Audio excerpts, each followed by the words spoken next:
I want to start by sharing gratitude for everybody that reached out to me over the weekend. Starting with those of you who reached out to me on Friday to check and see how I was doing, because evidently I thought I did a really good job of showing up for the call Friday morning, so much so that all of you would know what was really going on. And evidently I didn't do as good a job as I thought. So,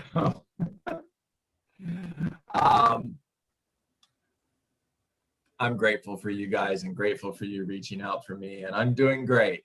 I spent the weekend in resting. I think I got more sleep over the weekend than I've got in the past 2 weeks, and I feel really, really good. And I'm grateful to be here with all of you.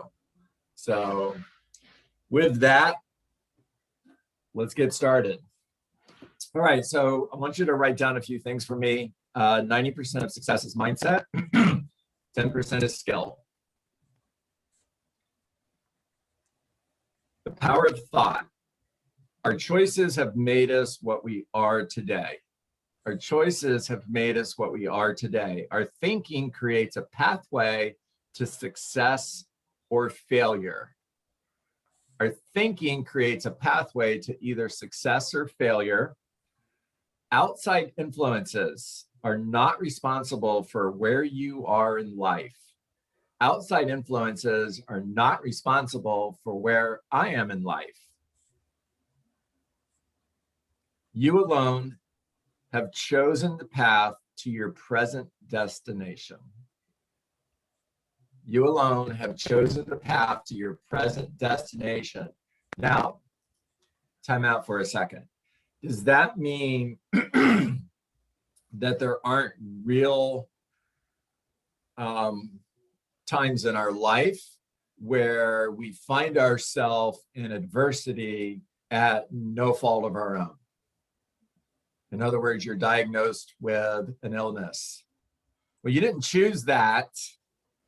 That just happened.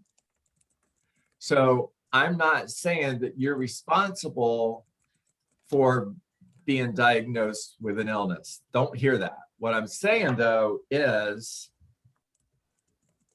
we have chosen the path to our present destination. And here's the importance in this message. Here's what I want you to hear. If I'm responsible for my present destination, then I'm responsible for where I'm going. If it's truly not my fault, then I have no power in the future.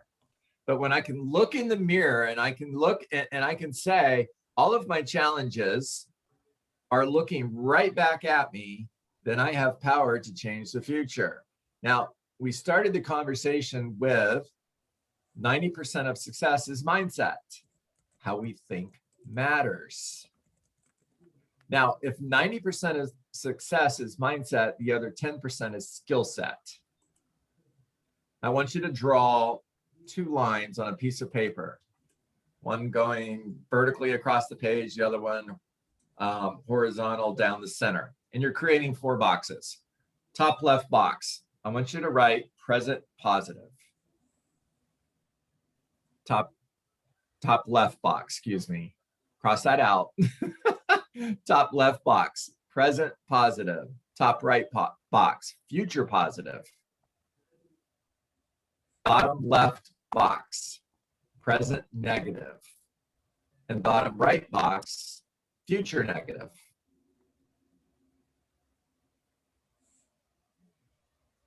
And present positive, I'm comfortable, I'm happy, my sphere of influence and repeat referral business is generating all of my closed sales. Life is good. Future positive, where do you want to be a year from now? Where do you want to be 5 years from now? Where do you want to be 10 years from now? I want to have a big business that is funding my perfect life. I want to have financial security. Financial security is when you earn enough money, passive income, it funds your life. What is your magic number? What does that number look like? Where do you want to be 5 years from now, 10 years from now, in order to create financial security. Future positive. I have leverage and passive income that allows me to enjoy my family, and I only work when I want to work. Future positive, really awesome picture. Now, what's standing between where you are today and future positive? I'll give you a hint. It's the lower left box. It's present negative. I don't know what I don't know. That is unconscious incompetence. Don't take that personally. I'm not saying that about you. I'm too dependent on passive referrals. So you could think that you're succeeding and you're actually failing so slow that it feels like you're succeeding, because your phone is ringing and you're getting referrals and you think that you're running your business by referral. Well, what happens when the phone stops ringing? In Shift, Gary Keller says that we succeed because of what we're doing well, but we also succeed in spite of what we're not doing right. And present negative, I'm running my business on passive referrals, negative present. I don't have systems, models, or technology. Building a business is uncomfortable. Building a business is actually painful, because in order to build a business, you have to hire people. And people are either your greatest asset or your biggest pain in the butt to building a successful business. Sorry, it's true. And it's going to take time to train those people. You don't just take the time to hire the right people and put them in the right seat. Now you have to take time in order to train them 30, 60, 90 days so that you are equipping them with the right tools to do the job. Well, that actually causes you to have to slow down in your business. That's painful. Present negative. If it ain't broke, don't fix it. Why should I fix anything? Everything's going just fine. Lack of inventory, present negative. I don't have a database, present negative. Now, the bottom right box, future negative. This is where you're going to be 5 years from now, 10 years from now, if you don't fix present negative. If you don't remove each of those items from present negative, future negative is where you're going to be. Future negative is the opposite of future positive. Hopefully, it's painful enough that it's going to cause you to do what you need to do in order to move forward. You can't get to better unless you get to different. It's an E to P conversation. Now, this just takes us back to skill set. So here's my question. If 90% of success is mindset, does that mean I will reach 90% of my goal if I just focus on changing the way I think? Luciana's shaking her head no, so I know at least one of you says no. The answer is no to that question. Oh, no. It's no. No. No. No more than baking a cake with 90% of the ingredients will taste 90% as good as it could. Just imagine baking a cake with 90% of the ingredients and then serving that to your family. And Valerie's laughing and your family's like, oh my gosh, this tastes awful. And your response is, well, it's 90% as good as the last one I made, right? No, it's terrible. Listen, sugar goes in cake, right? Yes. Yep. Yes. Try baking one without sugar. Just leave out one ingredient and see how it tastes. Not so good. Mm-hmm. All right, so skill set. What is the 10%? Scripts and dialogues. Are you guys shocked that that was number one? No.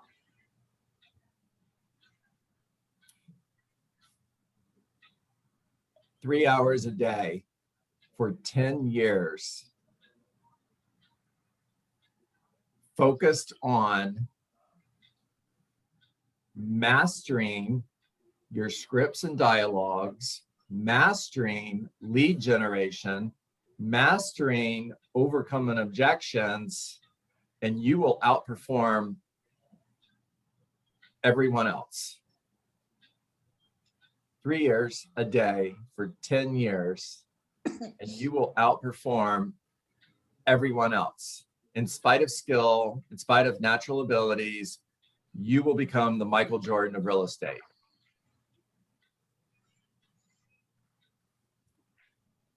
Lead generation through a database, skill set.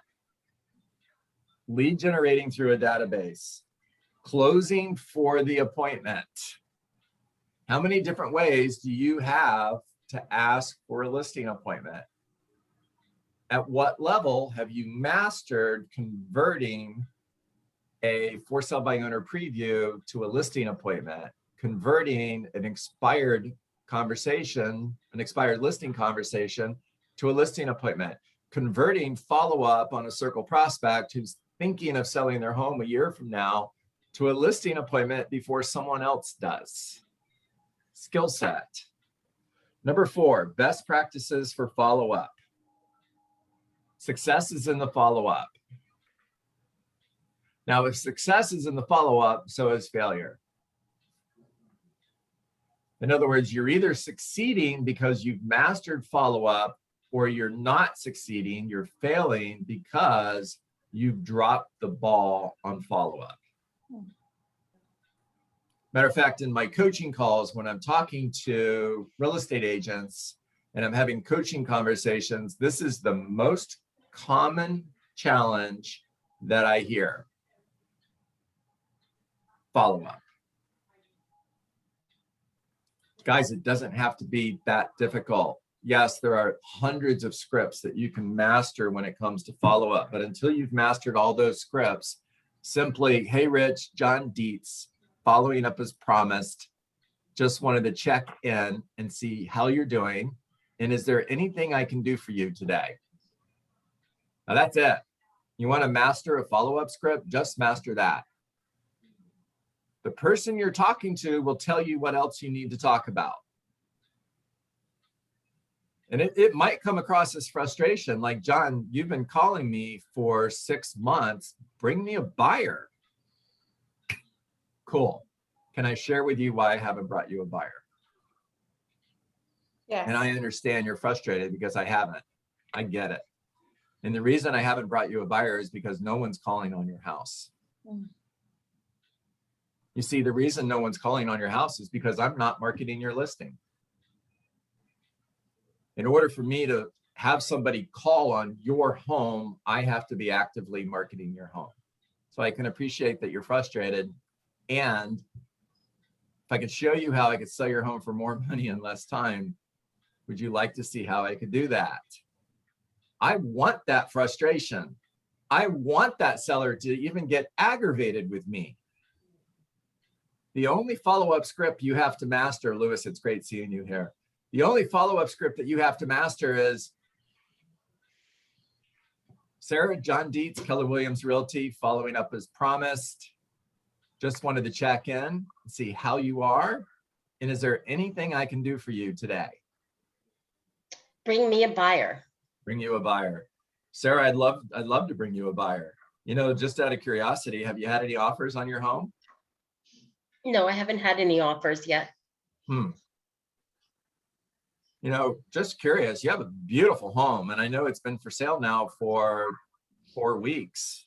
What kind of feedback are you hearing? Well, I mean, I'm getting people who say they love the house, but then they don't put in an offer. Then I get people who tell me they come see it. Yeah, it's a great house, but you know, they want to pay a lot less than what I'm asking for it. Yeah, you know, I get that. That's frustrating, isn't it? It really is. I'm getting tired of it. Yeah. And I know when we spoke 4 weeks ago, you were selling your home so that you can move to Orlando in order to be close to family. Is that still the goal? That is the goal, and it's a more pressing goal now. Well, you know, Sarah, if I'm being too aggressive, please forgive me. However, if you were to hire a professional like me, you would want to hire an aggressive agent, wouldn't you? And if I'm being, that's not a question, actually, let me take that back because I don't want her to answer that question. It's just a question to set up the next question. So Sarah, if you were to hire a professional realtor like me, you would want to hire an aggressive agent, wouldn't you? And if I could show you how I could sell your home for more money in less time, would you be interested in seeing how I could do that? Yeah, I mean, I don't see the harm in it. Okay, there we go. So just checking in to see how you're doing, Chandra. And is there anything I can do for you today? Works. It works every time. Lead with Rashida John Dietz, Keller Williams Realty, following up as promised. Just wanted to check in and see how you're doing today. And is there anything I can do for you? It works. Now there's lots of other follow-up scripts, right, Shirley? And you can learn those. And for now, just master that one. Now you never have a reason to stop following up because I just gave you a script that works every single time. And it works every single time if you've been following up for a month or for 6 months. John, can I ask a question? Go for it. What if somebody says, okay, you say you can do all this, show me right now. Tell me right now. Tell you right now how I could sell your home for more money, Denise? Yes, yes. Oh, see, so everybody who's been on the call with me for a while, they know what's coming. So I'm Denise, new. Thank you. So Denise, let's just say that you and I decided to buy a watch, right? And we have a budget of $500 and we go to Nordstrom's, my favorite store, and we find the watch we're looking for.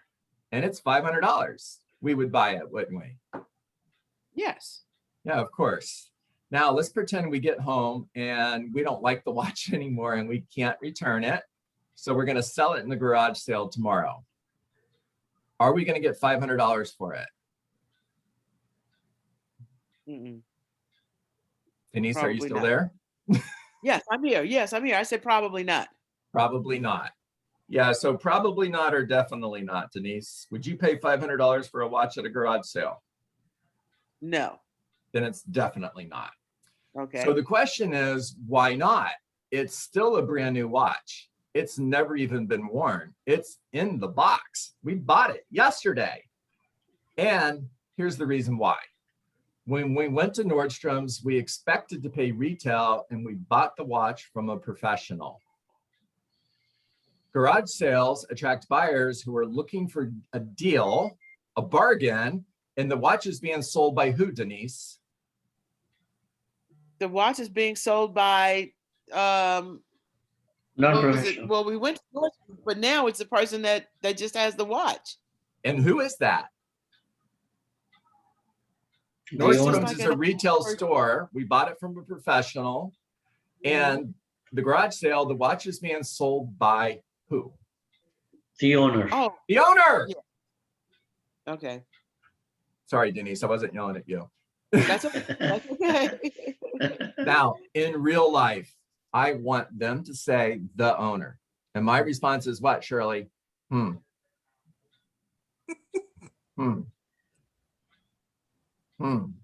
Is a script.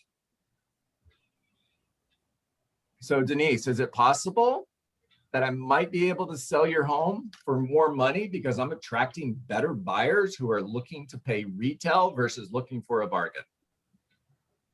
Okay. So tomorrow at 4 or 5, which is better for you? Thank you. Okay.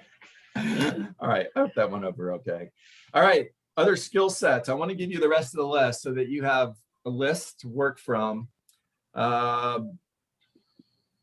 Recognizing opportunity and closing for listing appointments. Well, we just kind of chatted about that. Opportunity shows up as frustration almost all of the time. If you hear somebody say anything that indicates their motivation has changed, opportunity. Creating CMAs and mastering pricing strategies, skill set, big skill set. Creating CMAs and mastering pricing strategies. My job is not to determine how much your home is worth. That's not my job. You hire an appraiser for that. My job is to help you create the right strategy in order to get your home sold. Pricing matters a lot, and understanding pricing strategies is going to be the difference between success and failure. Now, that may not be true today because the market is what the market is. Oh, however, it's still true. You take a property that's going to sell for 580 to 590 and you price it at 675, it ain't selling. Number 7, delivering consultative listing presentations to sellers and buyers. Skill set, master it. Number 8, overcoming objections. Number 9, mastering 3 simple closing strategies. Are you ready to get started? Do you want to put your home on the market this week, or would next week be better for you? Alternative choice. And then number 3, on a scale of 1 to 10, with 1 being you don't like anything I said and you can't wait for me to leave, and 10, I'm the right agent for the job, where are we at? Now, whatever number they give you, then the follow-up is, what would it take to make it a 10? Carol, these are just my notes. I'm not reading from a book. Sorry. It's probably in Rainmaker. So whenever that book comes out, I'll tell you what page it's on. Number 10, studying activity and feedback and making adjustments. You've got to be able to look at the market and say, here's what's going on and here's what we need to do. And you have to master that. It's a skill set. Number 11, creating buyer and seller urgency, skill set. Number 12, asking harm's way questions, skill set. 13, perspective. Perspective is a skill, critically important. 14, negotiating offers, it's a skill. And 15, service first, sales second.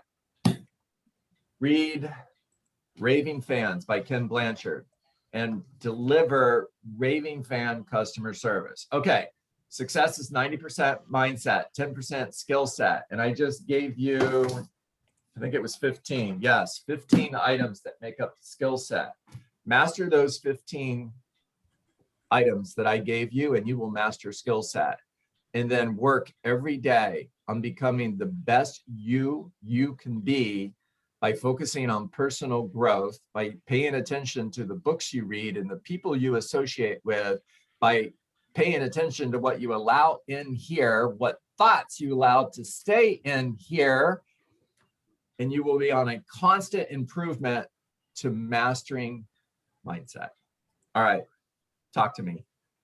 What did you learn today? Give me a couple ahas.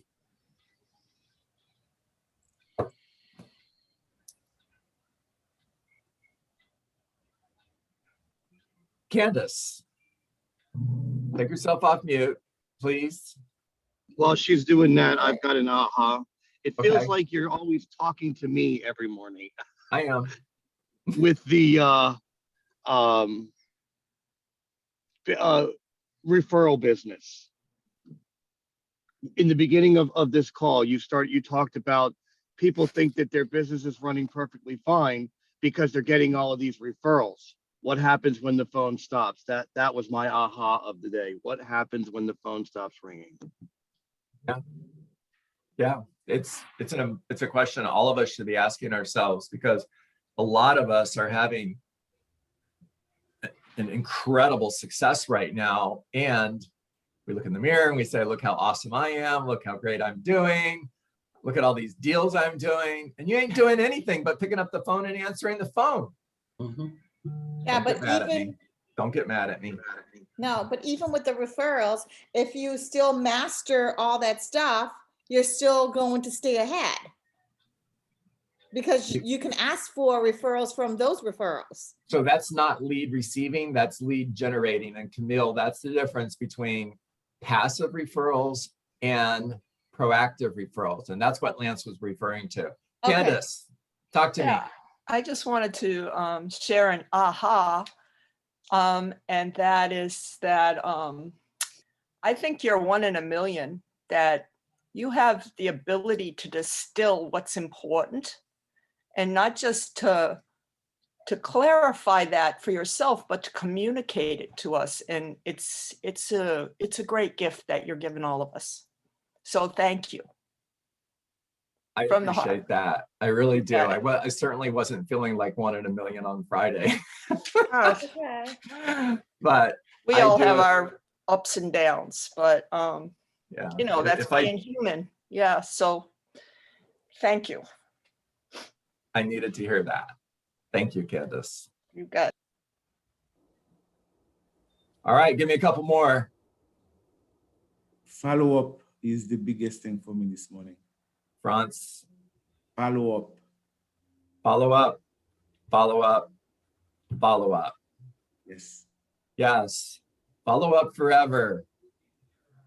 Tom Hopkins, in his book, How to Master the Art of Listing and Selling Real Estate, says you have 3 reasons to stop following up. Again, don't get mad at me. I didn't write this. I'm just quoting Tom Hopkins. Reason number 1, they sold their home. Reason number 2, they listed their home. Reason number 3, you're dead. And those are the 3 reasons that you can stop calling. Otherwise, you keep calling. Even if you hear, I'm never listing my house with you. Cool. Talk to you in 2 weeks. And I mean it. You guys are laughing, but I'm telling you, that's exactly what I did. And everything is a game to me, and I play to win. And the most fun that I ever had, Shirley, when I was sitting at a table with somebody who was listing their home with me, and this person had told me over and over and over again that they were never going to hire me. And here I am listing their home. That was fun. They made a new decision based on new information, right, Sarah? They didn't right. change their mind. They made a new decision based on new information. And John, when you asked them, why did you list with me? They would have probably said, because you were the only one who was calling me. Yeah. And when they complained because I kept calling, my response was, well, when you hire me, this is exactly how I'm going to follow up with buyers who are interested in your home. Mhm. Isn't that what you want? Love it.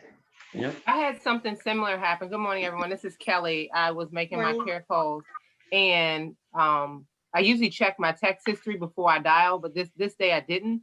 And I called, and they were just as kind as they wanted to be, and then talked about their desire to sell their home. And when I finished that conversation with them, I went back and checked my text message history, and the last text they sent me was "stop" in all caps. Mm. So going from judging the call prior to just making the calls. Yeah. Oh my gosh. What a great way to end the call today. What a great way. By the way, Kelly, next time you get a text message that says stop, absolutely do not stop. Call Never, that never. person first. When I Until was they block calling- me. Pardon me? I said, until they block me. Well, they Mhm. can't block you from knocking on the door. Oh. When I was calling for sell by owners way back in the day, and we were calling from newspaper ads, that shows you how long ago I started, right? And the ad would say, no realtors, Mhm. do not call. I called those people first.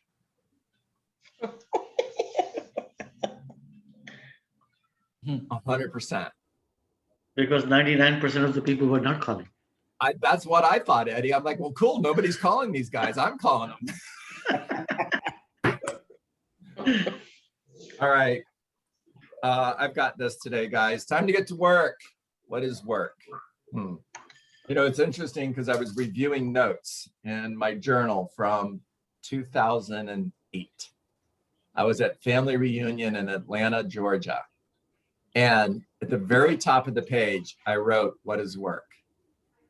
And I listed everything that was work. And I was like, oh my gosh, it's been in my brain for 13 years. I didn't even That's know. cool. Is it about the same?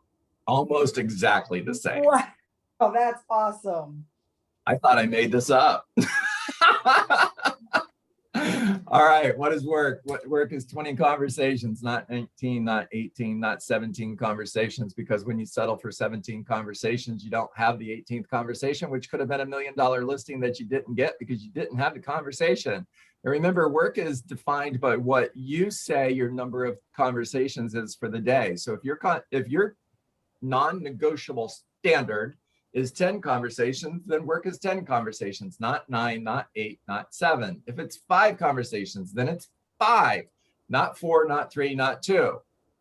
It's a non-negotiable standard, not a goal. Make care calls, not sale calls. Every call starts with, thank you for taking my call. Bring value to every single conversation.